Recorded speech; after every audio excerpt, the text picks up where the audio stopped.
Hello everyone, फिर से एक बार आप सभी का स्वागत है मेरा YouTube channel MD nursing education में।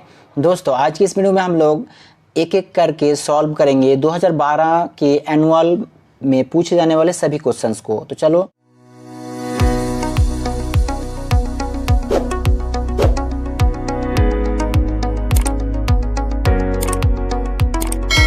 देखते हैं। सबसे पहला क्वेश्चन यहाँ पे आप लोगों को पूछा गया है fill in the blanks. Fill in the blanks में सबसे पहला क्वेश्चन है आपका hypertension is often called as, यानी कि हाइपरटेंशन को दूसरे नाम से भी जाना जाता है, उसे क्या कहते हैं?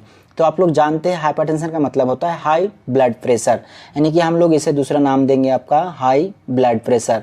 हाई ब्लड प्रेशर को ही आपका हाइपरटेंशन कहा जाता है। उसके बाद यहाँ पे आप लोगों को पूछा गया है excessive production of tears is known as. Tears का मतलब होता है आंसू, यानी कि आपका आंखों से निकालने वाले जो भी पानी होता है उसी को आपका टीयर्स कहा जाता है। और जब आपके आंखों से ज़्यादा एक्सेसिव का मतलब नॉर्मल से जब ज़्यादा पानी निकलने लगता है तो उस कंडीशन को क्या कहते हैं? तो उस कंडीशन को कहेंगे हम लोग हाइपर सेक्रेटरी इपीफोरा। हाइपर सेक्रेटरी इपीफोरा को ही आपका एक्सेसिव प्रोडक्शन ऑफ टीयर्स कहते हैं। उसके बाद यहाँ पे आप लोगों को पूछा गया है inflammation and ulceration of the cornea is called. Cornea आपका आंखों का एक पार्ट से, अगर आप लोग नहीं जानते हैं तो कमेंट बॉक्स में लिखिए, या फिर आप लोग इससे पहले वीडियो में एक्सप्लेन कर चुका हूं, उसे अगर आप लोग नहीं देखे हैं तो प्लेलिस्ट में जाके उसे भी आप लोग जरूर देखें। वहां पे आप लोगों को बताया गया है कॉर्निया क्या है। तो यहाँ पे आप लोगों को जो आंसर लिखना है वो लिखना है आपका केराटाइटिस। केराटाइटिस का मतलब होता है इन्फ्लेमेशन ऑफ द कॉर्निया। आपका कॉर्निया में जब भी इन्फ्लेमेशन होता है तो आपको क्या कहना है? उस कंडीशन को केराटाइटिस कहना है।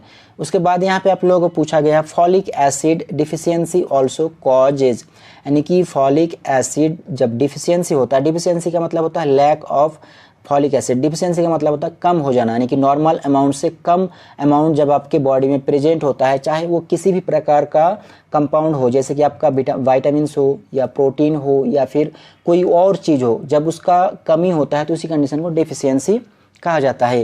तो यहाँ पे फॉलिक एसिड का डिफिशियंसी है। फॉलिक एसिड क्या है? तो विटामिन बी है।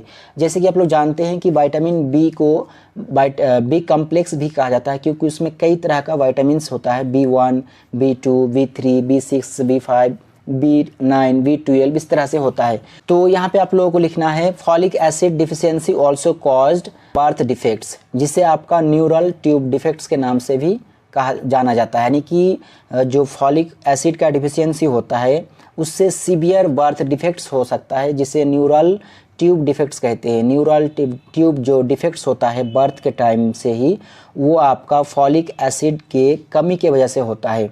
इसलिए जो प्रेग्नेंट महिला होता है उसे फॉलिक एसिड, आयरन, ये सब फ्री में गवर्नमेंट की तरफ से दिया जाता है, ताकि इस तरह का कोई डिफेक्ट्स जो बच्चा जन्म ले उसमें ना हो। इससे बचने के लिए गवर्नमेंट की तरफ से आप लोगों को फ्री में फॉलिक एसिड्स और आयरन्स की गोली यानी कि टैबलेट दिया जाता है। अगर आप लोगों को पता नहीं है तो आपका एरिया का जो भी आशा वर्कर है, आप लोग जानते हैं आशा वर्कर को, आशा वर्कर से कांटेक्ट कीजिए, वही आपको ये सारा चीज़ मुहैया कराएगा।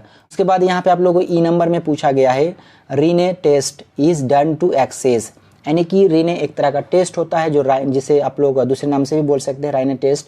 तो रीने टेस्ट एक तरह का टेस्ट होता है जिससे आपका जो कान का फंक्शंस होता है उसे जांच किया जाता है, यानी कि ये किसके थ्रू किया जाता है? तो फॉरसेप के थ्रू किया जाता है, जिसे आपका अलग नाम से जाना जाता है। उस फॉरसेप का नाम क्या है वो भी आप लोग कमेंट बॉक्स में ज़रूर लिखें। तो उस टेस्ट को परफॉर्म किया जाता है स्पेशली आपका हेयरिंग लॉस को टेस्ट करने के लिए, यानी कि उससे कहा जाता है आपका कंडक्टिव हियरिंग लॉस। जो आपका परमानेंट हियरिंग लॉस नहीं होता है, जो आपका कंडक्टिव हियरिंग लॉस होता है, उसे टेस्ट करने के लिए इस तरह का टेस्ट किया जाता है। और ये जो टेस्ट परफॉर्म किया जाता है ये कमेंट बॉक्स में ज़रूर लिखें, और अगर आप लोग नहीं जानते हैं तो भी कमेंट बॉक्स में ज़रूर लिखें। उसके बाद यहाँ पे आप लोगों को पूछा गया है the types of deafness caused by cerumen impaction is called, यानी कि जो सेरुमेन होता है, आप लोग सोच रहे होंगे कि सेरुमेन क्या है। यहाँ पे जो सेरुमेन वर्ड है इसका मतलब होता है आपका कान में जो मैल जमा होता है वो क्या होता है, क्या होता है वो? तो वॉक्स होता है, ईयर वॉक्स होता है। ईयर वॉक्स से बनता है आपका सेरुमेन, वही इम्पैक्ट होता है, उसके कारण आपका कान में क्या होता है, आपका कान का जो फंक्शंस होता है सुनने का वो कम हो जाता है। वो क्या होता है? धीरे धीरे कम हो जाता है, अल्टर हो जाता है, तो उस कंडीशन को क्या कहा जाता है? तो उस कंडीशन को ही आपका कहा जाता है आपका conductive hearing loss. Conductive hearing loss क्यों होता है?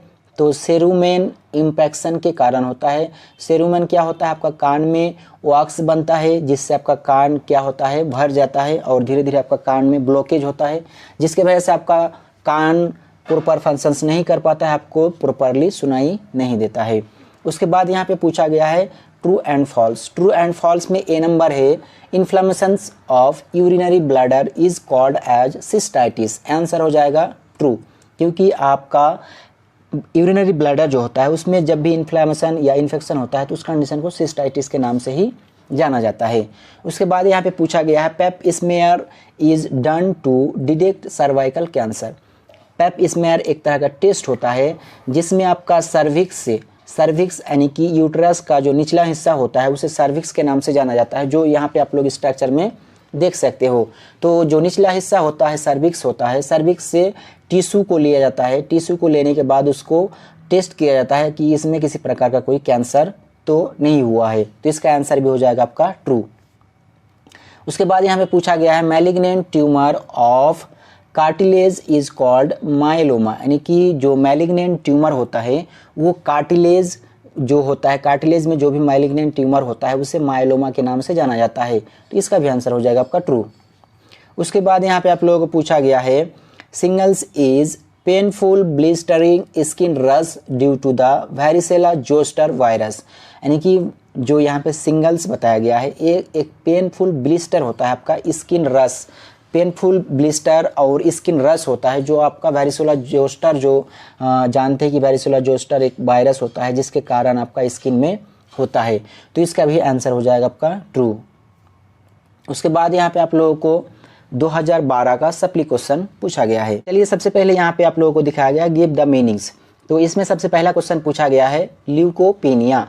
ल्यूकोपीनिया क्या है? तो ल्यूकोपीनिया का मीनिंग आप लोग इस प्रकार से लिखोगे a low level of white blood cells in the blood which can affect the ability of immunity to fight with infections.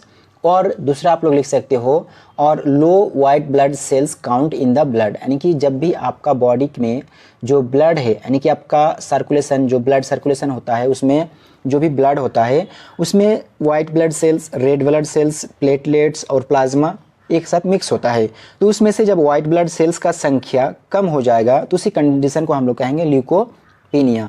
अब ल्यूकोपीनिया क्या है? तो ल्यूकोपीनिया एक ऐसी कंडीशन है जिसके वजह से आपका बॉडी का जो इम्यूनिटी होता है वो कमज़ोर हो जाता है, क्योंकि वाइट ब्लड सेल ही आपका बॉडी का इम्यूनिटी पावर होता है, और वाइट ब्लड सेल्स का कम होना मतलब इम्यूनिटी पावर कम होना। अगर आपका बॉडी का इम्यूनिटी पावर कम होता है तो कोई भी बैक्टीरिया या वायरस आपका बॉडी को ईजिली अटैक कर सकता है और आप बीमार हो सकते हैं।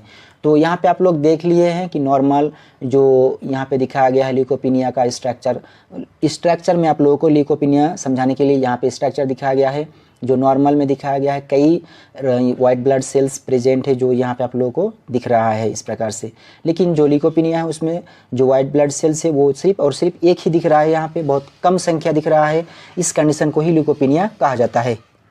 उसके बाद यहाँ पे आप लोगों को दूसरा क्वेश्चन पूछा गया है इम्पेटिगो। इम्पेटिगो एक ऐसी कंडीशन है जिस कंडीशन में आपका स्किन में हाईली इन्फेक्शन हो जाता है, यानी कि हम लोग इसका मीनिंग इस प्रकार से लिख सकते हैं कि ये highly contagious skin infection that causes red source on the face, it is also called school source, यानी कि ये जो स्कूल सोर्स क्यों कहा गया है, या स्कूल जो सोर होता है, सोर का मतलब होता है घाव, सोर्स मतलब प्लूरल है इसलिए मैंने सोर्स बताया आप लोगों को। जो अलग एक सोर्स होता है SOURCE, वो सोर्स का मतलब अलग होता है, ये सोर का मतलब होता है घाव SORE, यानी कि आपका माउथ में घाव होता है। आप लोग देखे हैं अक्सर जो बच्चा स्कूल में पढ़ते हैं उसका यहाँ पे घाव हो जाता है, जिसे हम लोग ये क्या कहेंगे, हम लोग इस एरिया को आप लोग जो भी कहते हैं, इस एरिया में जब घाव होता है तो उसको हम लोग क्या कहेंगे, सोर कहते हैं। तो उसी सोर्स का मतलब होता है इम्पेटिगो। इम्पेटिगो उसी कंडीशन को कहा जाता है जो एक कॉन्टेजियस का मतलब होता है कि इन्फेक्शन ट्रांसमिट होता है, यानी कि जिसे हम लोग कहेंगे कम्युनिकेबल। कम्युनिकेबल का मतलब होता है कॉन्टाजियस, और हाईली का मतलब होता है बहुत ही हाई इन्फेक्टेड होता है, बहुत ही हाई इन्फेक्टेड की वजह से ये घाव बन जाता है, और घाव बनने से आपका ये घाव यहाँ से आपका माउथ में और दूसरे एरिया में फैलेगा, यहाँ से यहाँ आएगा, यहाँ से अंदर की ओर जाएगा और आपका टंग में, इस तरह से आपका माउथ में फैल सकता है। तो ये जो घाव होता है यहाँ पे आप लोग स्ट्रक्चर में दिखाया गया है, जो आपका धीरे धीरे आपका बाहरी जो सरफेस होता है माउथ का उसमें भी फैल गया है, नोज में भी फैल गया है, इस तरह से एक जगह से दूसरी जगह फैलता है, ट्रांसफ़र हो जाता है, इसीलिए इसे हाईली कॉन्टेजियस कहते हैं, क्योंकि ये बहुत आसानी से एक जगह से दूसरी जगह में ट्रांसफ़र हो जाता है। उसके बाद यहाँ पे